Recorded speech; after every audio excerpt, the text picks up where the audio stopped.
by default meant more signatures, they started shortening the circulation period. And we got to the point where it went from, from unlimited amount of times from 4 years to 2 years down to 120 days. I mean, it's gotten to the point where you can clearly see by the California example that lawmakers didn't like the process because it's absurd, honestly, to me, where you have a state where you have this tremendously fast-growing population, and so what they do is they make the circulation period less and less and less, clearly designed to make the process more difficult to use. And then my favorite, of course, you have these distribution requirements for initiatives. In states where they say that, like in Mississippi, you have to collect so many signatures, equal number of signatures from each of the congressional districts. I don't know how many of you have been to the state of Mississippi, but you can go somewhere like Jackson, which you can easily collect, not easily, but you can try to get your 23,000 to 26,000 signatures. But then you go to what they call the Delta, which is houses are 10 and 15 miles apart, where it's hard to even find registered voters, and it's almost impossible to collect 23,000 to 26,000 signatures. So these distribution requirements are clearly designed to make the process more difficult.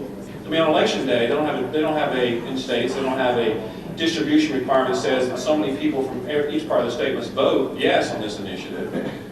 But clearly they have the same, this requirement for the distribution requirement. And what we'd like to talk about also is the fact that these restrictions and regulations are only for initiative campaigns. They say that, as many people in this room know because of Oklahoma, they say that if you bring an outsider into the state of Oklahoma, for somehow that's going to corrupt the system. If I'm a good friend of someone who lives in Oklahoma and I want to come here and help with the initiative campaign, I'm not supposed to be able to do that because somehow that's going to corrupt the process. You have people who run for office all the time, hire direct mail firms from out of the state, hire lobbyists from outside the state, hire ad agencies from outside the state. People who lobby the state legislatures across the country are not required to be registered voters, are not required to be residents of the state. I have good friends who are lobbyists for energy company in Arizona, and he travels to all the states all the time, talking to different legislatures about about the use of oil and gas, and there's no requirement. You didn't have to register in these cases. You have to collect signatures. You have all these requirements and restrictions. The thing that I've never understood is that it doesn't really matter who collects the signatures, because on election day, only the qualified electors of the state can vote for it. And that's what has always driven me crazy, is that, you put all these rules and regulations on it, but the bottom line is, only an Oklahoman can actually vote for it. That is your ultimate check and balance on the process. And so these rules and regulations are clearly designed to do nothing but stymie the process and make it more difficult.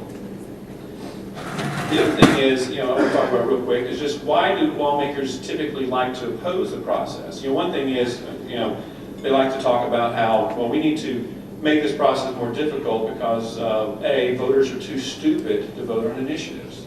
I always do find that funny because, I was, I don't think it was Minnesota, I can't remember exactly, maybe Mississippi where I was, and a lawmaker made that statement, and I said, well, do you trust the voters' opinion when they vote for you? He said, oh yeah, they're smart when they vote for me, but they're stupid when they vote for this initiative. And it's a selective process by these elected officials where they say, voters are just too stupid to vote on this initiative, yet they're smart enough to vote for me.